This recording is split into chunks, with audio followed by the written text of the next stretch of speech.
Greetings, beautiful spirit soul. So wonderful to be up here early in the morning. You hear the waterfalls in the past and how fast the ice has melted. It just feels so good. And you know, really self-love is more self-honoring, doing what's good for you. And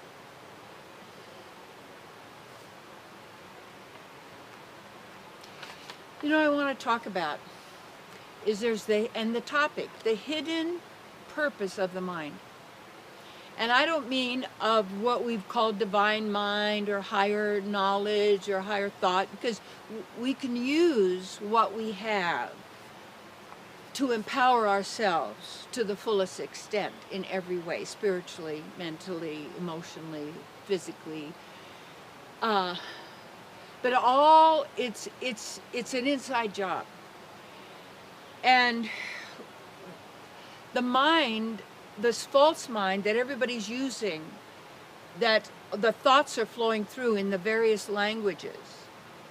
But we've also realized that the languages were manifested from the same source because they have all the similarities. Just like we know that all of us who are human beings and animal beings, you know, because the animal bodies, but human bodies, not animal bodies, a human body. But we are divine beings, so we're also beyond what's called human or animal or insect or, you know, all of these bodily designations. And the mind is about thinking, analyzing, calculating, figuring out, and it's basically fear-based. And if you look at what the hidden purpose of the mind is in that false mind and the false ego, that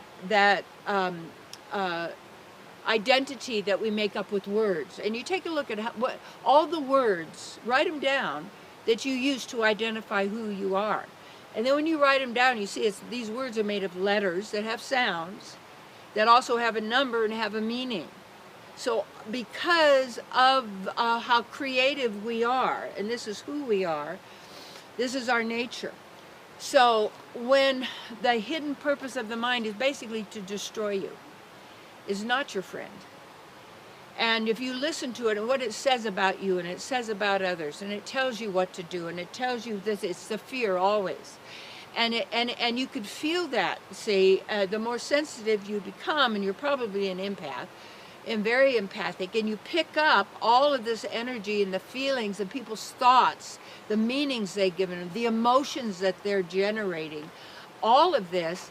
And it's when you get more and more people who are all lined up with the same mind, the same focus, the same beliefs, the same thoughts, the idea, and that's why you have the thought police, which is basically, if you look at what the narratives are about in the world with all the stories, my story, their story, his story, her story, and always trying to convince us. See, you have to look at this. All words are lies because they cannot ever tell the truth about who we are. Even when I say I'm who I really am as a spirit soul, those are still letters and sounds and words put together as a vibration that generates light. And you have to get this, you are not light, you generate light, and you have your own light. You don't go to somebody else's light.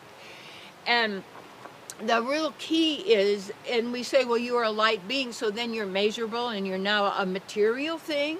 You're a blip on a computer screen. This is what people are taught in the mind. And so you have all these philosophies, you have all these belief systems, you have all these cultures, which is fine. I think diversity is great, especially when we're centered in who we really are, beyond the mind. Beyond the need to calculate, add up, figure it out, all this, because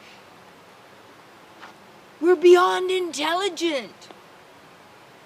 Intelligent. You know, it's that we're beyond all of this.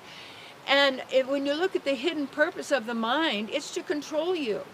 It's to usurp your creative powers to give that power to the thoughts of the mind, the beliefs of the mind, and all of these characters on the internet and the TV, and they're all trying to get you to get upset and angry with this one and that one, and to believe this, and just circulate your money over here and here. And it's really great. You vote with your dollars too. That's another way. But you vote with your focus, your intelligence, what you watch, what you, in any of that kind of thing. It's the mind. And when you look at what the real hidden agenda is and the purpose of it, and you could tell what it's doing, all those things I said years and years and years ago on my television programs, in everything, don't watch horror stories and movies. You'll manifest it. Oh no, I like to get scared. And you pay for it? And this is you? See, nobody cares more about, well, they actually do. There's a lot of people who care more about you than you care about yourself. And the real care, because they know who you are, and they know that you can end your suffering immediately. Immediately. Immediately. And the suffering and pain always are in the mind, analyzing, figuring out what they said, he said, gossip, blah, blah, blah. And you know what? It's exhausting. So it's like when I work with people, the deal is, you could go to somebody who's going to listen to years and years and years of your stuff, and this story and that story, and they did this, and go on, because it's like you're absorbed in that's basically narcissism. And it never leads to real happiness. It never leads to bliss. It never leads to that joy of the being. It's this obsession with my story. Really? And, there's something that some books or something that say that you're not special. Well, that's a lie. Everybody's special, you see.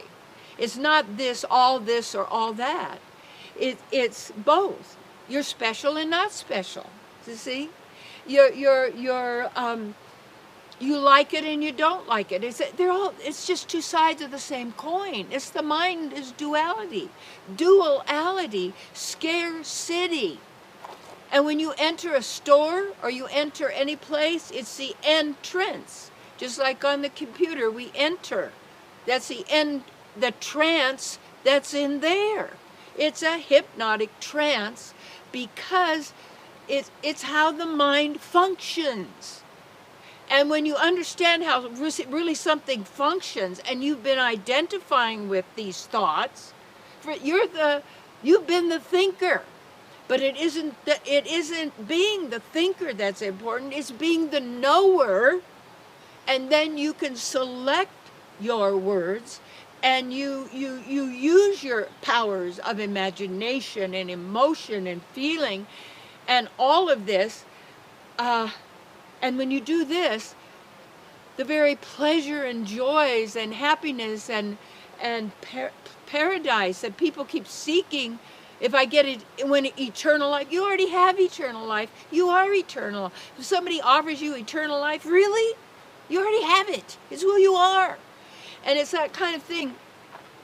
So when you understand the real purpose of the mind doesn't control you anymore. And when you do that, the energy you have, the vitality you have, the joy you have, the enthusiasm you have, simply from just being, you see. So take a nice deep breath. Yeah. You want to just keep working at being in the now. Da, da, da, da, da.